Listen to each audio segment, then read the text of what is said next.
오늘 이 저녁에 하나님께서 우리에게 주시는 말씀은 마태복음 24장 1절에서부터 14절까지 말씀입니다. 제가 읽어드리겠습니다. 예수께서 성전에서 나와서 가실 때에 제자들이 성전 건물들을 가리켜 보이려고 나아오니 대답하여 이르시되 너희가 이 모든 것을 보지 못하였느냐? 내가 진실로 너희에게 이르노니 돌 하나도 돌 위에 남지 않고 다 무너뜨려지리라. 예수께서 감람산 위에 앉으셨을 때에 제자들이 조용히 와서 이르되 우리에게 이르소서 어느 때에 이런 일이 있겠사오며 또 주의 임하심과 세상 끝에는 무슨 징조가 있사오리이까? 예수께서 대답하여 이르시되 너희가 사람의 미혹을 받지 않도록 주의하라. 많은 사람이 내 이름으로 와서 이르되 나는 그리스도라 하여 많은 사람을 미혹하리라. 난리와 난리 소문을 듣겠으나 너희는 삼가 두려워하지 말라. 이런 일이 있어야 하되 아직 끝은 아니니라. 민족이 민족을 나라가 나라를 대적하여 일어나겠고 곳곳에 기근과 지진이 있으리니 이 모든 것은 재난의 시작이니라. 그때의 사람들이 너희를 환난에 넘겨주겠으며 너희를 죽이리니 너희가 내 이름 때문에 모든 민족에게 미움을 받으리라.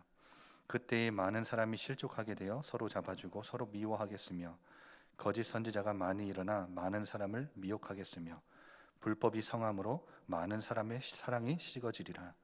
그러나 끝까지 견디는 자는 구원을 얻으리라. 이 천국 복음이 모든 민족에게 증언을 얻기 위하여 온 세상에 전파되리니 그제야 끝이 오리라. 아멘. 하나님의 사람들은 세상 사람들과는 다른 것을 볼 수 있는 다른 눈이 있어야 됩니다. 오늘 제자들이 1절, 2절에 보면 성전 건물을 보면서 감탄하고 있지요. 예수님과 제자들이 성전 안에 있다가 성전을 나왔는데 이 성전 건물을 보면서 지금 흥분을 하고 있는 거예요. 그래서 예수님도 예수님 보십시오. 이 어마어마한 이 화려하고 웅장하고 거창한 이 성전을 보십시오. 그러니까 예수님도 이런 자신들이 느끼는 흥분에 동참하기를 원하면서 이렇게 가리켜 보이는 겁니다. 예수님께. 여러분, 세상 사람들은 대부분 다 웅장하고 화려하고 거창한 것에만 주목합니다. 그런데 예수님은 앞서 21장에 성전에 들어가서 이 성전을 청소하시면서 강도의 소굴을 만들었다고, 부패의 온상으로 변한 이 성전을 화를 내시며 완전히 청소하신 사건이 있었지요. 제자들은 위용과 아름다움에 감탄하고 있는데 예수님은 이 성전이 회칠한 무덤 같은 곳이라고 고발하면서 이 성전 안에서 숙주 삼아 기생하는 종교 지도자들을, 그들의 위선과 그들의 교만을 예수님은 고발하셨습니다. 오늘 23장에 보면 그런 내용이 앞에 나와요. 이 성전은 완전히 기능을 상실해버린 성전인 겁니다. 그래서 예수님은 겉을 보시는 것이 아니라 그 안에 실상을 보시는 분이시죠. 그러면서 기능을 상실한 이 성전을 보시며, 그리고 참 성전이신 예수님이 이 땅에 오셨잖아요. 그러면서 뭐라고 하시냐면 이 성전은 돌 위에 돌 하나도 남지 않고 돌 하나도 돌 위에 남지 않고 다 무너뜨려질 것이다. 파괴되고 멸망할 것을 예언하시지요.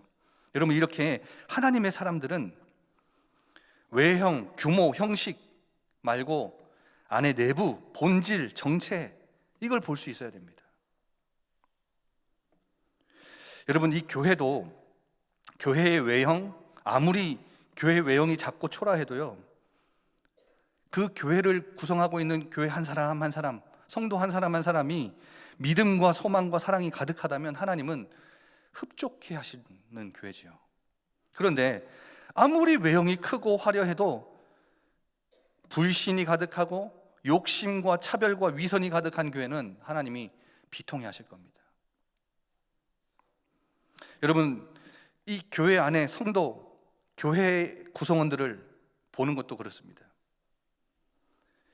우리가 이 자칫 잘못 제자들과 같은 눈을 가지고, 불신자들과 똑같은 눈을 가지고 대단한 것, 가진 것, 소유한 것, 이것에 우리가 눈을 돌리기 시작하면 교회는 온전한 교회가 될 수 없습니다. 고린도전서 1장 26절에서 29절에 보면 너희의 부르심을 봐라. 지혜로운 자가 많지 않고 능한 자가 많지 않고 문벌 좋은 자가 많지 않지 않느냐. 바울은 이렇게 이유를 설명을 해요. 하나님이 왜 미련한 자들을 부르시는지 아느냐? 지혜로운 자들을 부끄럽게 하시려고 그런다. 교회는 원래 그런 거예요. 약한 자들을 택하신 이유가 뭔지 아느냐? 강한 자들을 부끄럽게 하시려고 하는 것이다. 여러분, 그래서 저 같은 경우는 목회자의 자녀로 태어났잖아요. 그래서 저희 아버지가 섬기는 그 교회를 보면서 제 마음속에 한이 생기더라고요. 나는 절대 목회자는 안 하겠다. 교회 성도님들이 너무 이상한 분들이 많고,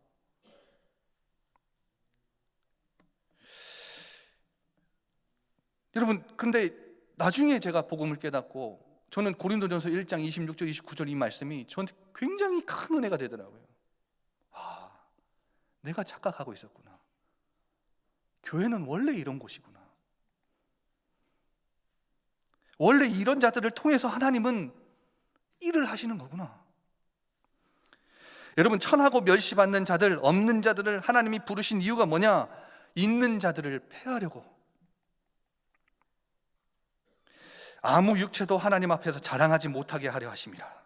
여러분, 세상이 볼 때는 교회의 구성원이 별 볼 일 없고 조건이 안 되고 수준도 안 되고 능력도 안 되고, 아마 바깥에 있는 사람들, 세상 사람들이 우리가 뭐 세계 정복, 세계 복음화 이런 걸 외치는 걸 봤을 때 비웃을 겁니다.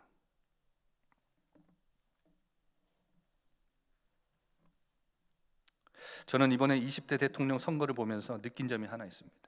초박빙 대선이었고 최대 투표율이 나왔고, 이 대통령 당선되신 분이 최다 득표율을 얻었잖아요.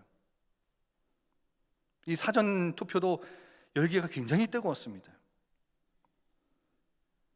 그러나 여러분, 늘 어느 정부든 시작할 때 모든 국민들이 다 기대감이 굉장히 크지요.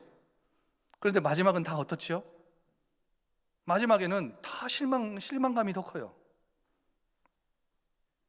그런데 많은 국민들이 다 이것들을 이 기대감이 올라갔다가 실망이 됐다가 이것이 계속 반복되는데도 또 속고 또 속는 것 같아요. 어느 정부가, 어떤 능력 있는 자가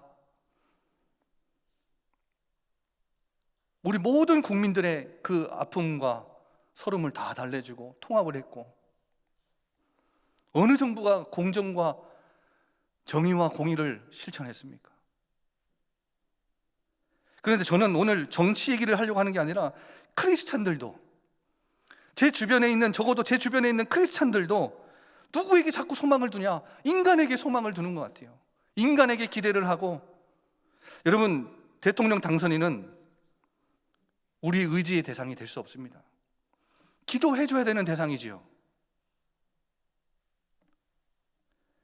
그런데 제 주변에 있는 크리스찬들에게 저는 그들에게서 하나님 나라에 대한 기대와 소망을 한 번도 느껴본 적이 없는 그 기대감을 누가 뽑히니까, 누가 당선이 되니까 그 사람에게 가지고 있는 그 기대감을 저는 하나님 나라에 대한 기대감으로 느껴본 적이 한 번도 없는 그 기대감들을 당선인에게 다 가지고 있는 것 같습니다.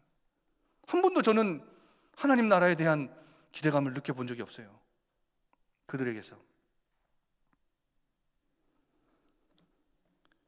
여러분, 왜 새 정부와 대통령 당선인에게 거는 기대가 없겠습니까? 그게 잘못됐다는 말이 아닙니다. 그러나 늘 우리에게 실망과 좌절을 안겨줬던, 여러분, 그것이 반복됐던 그들에게는 굉장한 기대감을 갖고 있는데 한 번도 우리를 실망시킨 적이 없던 하나님 나라, 실제 이 땅에 실현될 하나님 공의와 정의가 실현되는 하나님의 통치가 가득한 하나님 나라, 여기에 대해서는 전혀 기대감 없이 살아가는 우리의 모습. 그러니까 자꾸 크리스찬들도, 우리 하나님의 사람들도 겉에 거에 자꾸 속는 거죠. 여러분, 오늘 예수님이 이 예언을 하시고 3절에 보면 감람산 위에 앉으시죠. 감람산 위에서 제자들에게 종말의 사건들을 예고하십니다. 그런데 오늘 이 감람산 위에 앉으신 이 사건도요, 스가랴서 14장 4절의 성취입니다. 이 스가랴 선지자가 예언을 했어요. 어떤 예언을 했냐면, 메시아가 오시면 자신의 나라를 세울 때 서리라고 예언한 곳이 바로 이 감람산입니다. 그리고 이 감람산은 기드론 시내 건너편에 위치해 있는데요, 이 말은 무슨 말이냐면 성전이 매우 잘 보이는 곳이에요. 성전과 예루살렘이 아주 잘 내려다 보이는 그 감람산 위에 올라가셔서 성전에, 이 시대에 성전이 무너지고 마지막 날, 종말의 날 어떤 일들이 벌어질 것인지 예언을 하고 계십니다. 유대인들에게 있어서 성전의 무너짐은 시대의 끝, 종말을 의미하기 때문에 오늘 제자들이 3절에 보면 이런 질문을 하죠. 어느 때에 이런 일이 있겠습니까? 언제 성전이 무너지겠습니까? 그리고 주님의 임하심과 세상 끝에는 무슨 징조가 있겠습니까? 이런 질문에 예수님이 종말의 사건들을 대답으로 예고하시는 장면들이 24장에 쭉 나옵니다. 그런데 오늘 4절에 보면 세 가지만 기억하시면 돼요. 미혹받지 않도록 주의해라, 조심해라. 그리고 6절에 보면 삼가 두려워하지 마라. 그리고 13절에 보면 끝까지 인내하고 견뎌라. 이 세 가지 말씀을 주시는 거예요. 이런저런 현상들이 일어날 건데 주의하고, 미혹받지 않도록 주의하고, 두려워하지 말고 끝까지 인내해라. 그런데 뭐에 미혹받지 않도록 주의하라 그러죠? 많은 사람들이 내 이름으로 와서, 예수님의 이름으로 와서 나는 그리스도로 하여 많은 사람을 미혹할 것이다. 여러분, 이렇게 자신을 그리스도라 주장하는 거짓 메시아들이 많이 출현할 것이다. 여러분, 이런 자들이 많이 일어나면 일어날수록 우리는 알아야 됩니다. 그런데 여러분, 자신이 그리스도라고 주장하는 자들만 나타나는 게 아니라 거짓 선지자, 거짓 예언자들이 얼마나 많습니까? 예수님 믿으면 잘 살 거라고, 번영할 거라고, 성공할 거라고, 풍요를 얘기하고, 행복을 얘기하고, 말씀 따라 살지 않는데도 안전할 것이라고 사람들 끌어모으려고, 여러분, 그렇게 거짓 선지자, 거짓 예언자들이 얼마나 이 시대에 많이 판치고 있습니까? 여러분, 이것에 우리가 미혹받지 않으려면 주의하고 조심해야 된다는 거죠. 분별할 수 있어야 됩니다. 그리고 난리와 난리, 소문을 듣겠으나 6절에 보세요. 너희는 삼가 두려워하지 말라. 이런 일이 있어야 하되 아직 끝은 아니다. 민족이 민족을, 나라가 나라를 대적하여 일어날 것이고 곳곳에 기근과 지진이 있을 것이다. 이런 난리와 소문들이 많이 일어날 것이다. 누가복음 21장 11절에 보면 이 내용을 똑같이 이야기하면서 전염병도 이렇게 나와 있어요. 전염병. 그런데 이런 것들을 두려워하지 말라고 하시는 거죠. 여러분, 꼭 기억하셔야 될 게, 오늘 이 밤에 기억하셔야 될 게 한 가지 있습니다. 이런 표적들은 일어날 것이지만 끝은 아니라는 겁니다. 이 시대의 끝은 아니라는 거예요. 인자의 오심이 아니고 끝이 있음을 알리기 위해 일어나는 일들일 뿐이다. 그러면 이런 일들이 일어나면, 시대마다 이런 일들이 일어나면, 이런 현상들이 일어나면 우리는 뭘 알아야 돼요? 아, 시대의 끝이 있지. 우리는 이 시대를 살다 보면 망각할 수 있기 때문에 그냥 그것을 알고 그 감각을 갖고 살아야 된다는 것이지, 여러분, 그런 일들, 현상들이 일어난다고 해서 시대의 끝이 임한 것이 아니고 메시아가 다시 오셨다는 표도 아닙니다. 여러분, 이 재난의 시작에 불과하다. 8절에 보면 이 모든 것은 재난의 시작이다, 이렇게 말하죠. 재난의 시작이라는 말이 이런 원어에 보면 마치 임신한 여인이 겪는 산통과 같다, 이런 뜻이에요. 여러분, 임신한 여자가 곧 태어나려는 아이가 눈에 보이진 않는데 엄마 뱃속 안에서 발로 차고, 한 번 차고, 두 번 차고, 여러분, 이런 산통과 같다는 겁니다. 이 아이가 태어나지 않아서 내가 임신했는지 안 했는지도 잘 모르다가 아이가 발로 차면 내가 임신했었지, 이걸 아는 것처럼. 여러분, 러시아가 우크라이나를 침공했습니다. 코로나 전염병으로 지금 전 세계가 고통받고 있습니다. 그런데 인터넷에 쳐보면 여러분, 섣불리 이 시대의 끝이 다가왔다, 종말이 다가왔다, 이런 말들이 많은데, 여러분, 그런 말에 속지 마십시오. 시대의 끝이 아닙니다. 그런 주장으로 미혹하는 자들에게 미혹되지 마십시오. 종말의 때가 아닌,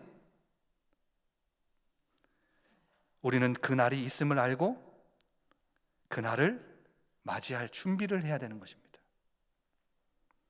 우리가 궁금해하고 관심을 가져야 될 부분은 다른 부분이라는 겁니다. 마치 앞서 말씀드린 대로 여러분, 제자들이 불신자들, 다른 사람들과 같이 이야, 저 성전에 웅장하고 화려하고 거창한 걸 주님 보십시오, 대단하지 않습니까? 이렇게 말하는 제자들에게 돌 하나도 돌 위에 남지 않고 다 무너질 것이다 예언하신 것처럼, 다른 것을 봐야 되는, 다른 눈을 가지고 다른 것을 봐야 된다는 이 메시지를 전하신 것처럼, 여러분, 이런 난리와 난리, 소문들이, 전쟁과 기근과 지진과 전염병들이 시대마다 계속해서 다가올 것인데, 그것이 다가올 때마다 우리는 시대의 감각을 가지고 시대의 끝이 있지, 이것을 알고 준비해야 된다는 거죠. 그리고 여러분, 마지막으로 9절부터 보시면 교회 안에서 이런 일들이 일어날 것이다. 마지막 때가 되면 핍박과 박해와 또한 죽는 사람들도, 순교하는 사람들도 생긴다는 거죠.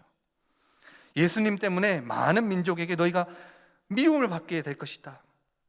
그리고 그 안에, 교회 안에서 많은 사람이 실족하는 사람들도 있을 것이고, 배반하는 사람도 있을 것이고, 서로 미워하는 사람들도 있을 것이다. 거짓 선지자, 또 얘기 반복되지요. 많은 사람을 미혹하는 거짓 선지자들이 일어날 것이고, 그것에 속아서 배교하는 사람들도 일어날 것이다. 하나님의 법을 무시하고 어기는 활동을 보고 불법이라고 합니다. 불법들이 많이 일어나서 교회의 본질인 사랑이 식을 것이다. 그래서 여러분, 실제로 바울 서신과 히브리서, 베드로 전후서에는 이 교회 안에 있는 사랑이 식어지지 않도록 굉장히 많이 반복하고 이야기를 하죠. 여러분, 결국 예수님이 오늘 2절에 말씀하신 이 말씀, AD 70년, 주후 70년에 티투스가 이끄는 로마 군대 때문에 군대가 예루살렘 성전을 완전히 무너뜨렸습니다. 여러분, 예수님의 말씀이 그대로, 문자 그대로 성취된 것이죠. 그래서 여러분, 성전이 불탈 때 지붕에 금박이 녹아내렸다 그래요. 그 지붕을 금으로 둘러쌌는지 이 금박이 녹아내려가지고 이 돌 위에 막 이렇게 돌 사이사이에 또 꼈겠지요, 이런 것들이. 그래서 이것을 채취하기 위해서 돌 하나까지 또 다 드러냈다고 합니다. 돌 위에 돌 하나도 남지 않고 다 무너뜨려지리라. 이 말씀이 그대로 성취된 것이죠. 여러분, 이런 현상과 이런 일들이 일어날 때 진정한 역사의 끝, 시대의 끝, 우리는 그 사건 넘어 그것을 볼 수 있어야 됩니다. 진정한 시대의 끝은 뭐지요? 14절에 천국 복음이 온 세상에 전파되는 것입니다. 종말이 다가왔구나. 거기에 미혹되지 말고, 두려워하지 말고, 여러 가지 핍박과 박해가 다가와도 끝까지 인내하고 견뎌내고 돌아서지 말고, 우리는 어디에 관심을 두고 살아야 된다고요? 어디에 더 집중해야 된다고요? 어디에 더 주목해야 된다고요? 이 사건 그 너머에 있는 다른 것을 볼 수 있어야 된다는 겁니다. 그것이 무엇이라고요? 이 천국 복음, 우리에게 주신 천국 복음은, 하나님 나라 복음은 온 세상에 전파되어질 복음입니다. 그 과정이 뭐예요? 모든 민족, 237 모든 나라 민족에게 증언되는 것입니다. 이것이 과정이에요. 여러분, 우리 그날을 더 사모합시다. 그리고 깨어서 이 날을 더 준비합시다. 사람에게 기대 걸지 마시고 공의와 정의가 가득한 하나님 나라를 꿈꾸며 기대하며 여러분, 이 땅에 완성될 하나님 나라를 확장해 나가는 우리 모든 예일의 식구들이 되시기를 주의 이름으로 축원합니다. 우리 다 같이 말씀 붙잡고 기도합시다. 하나님, 우리에게 세상 사람들과 다른 것을 보는 눈을 열어 주옵소서. 많은 사람들이 외형에 속습니다. 웅장하고 화려하고 거창한 것에 속습니다. 정부, 새 대통령 당선인, 하나님, 우리는 그것을 넘어 다른 것을 볼 수 있도록 하나님 나라에 더 소망을 두고 기대를 둘 수 있도록. 러시아가 침공했습니다. 코로나 전염병이 지금 전 세계를 뒤집고 엎고 있습니다. 장악하고 있습니다. 하나님, 우리는 더 그날을 사모하고 깨어 준비하는 하나님 나라를 확장하는 데 더 집중하는 우리 예일교회가 되게 하옵소서. 우리 한번 이 시간 다 같이 말씀 언약 붙잡고 기도합시다. 아버지 하나님,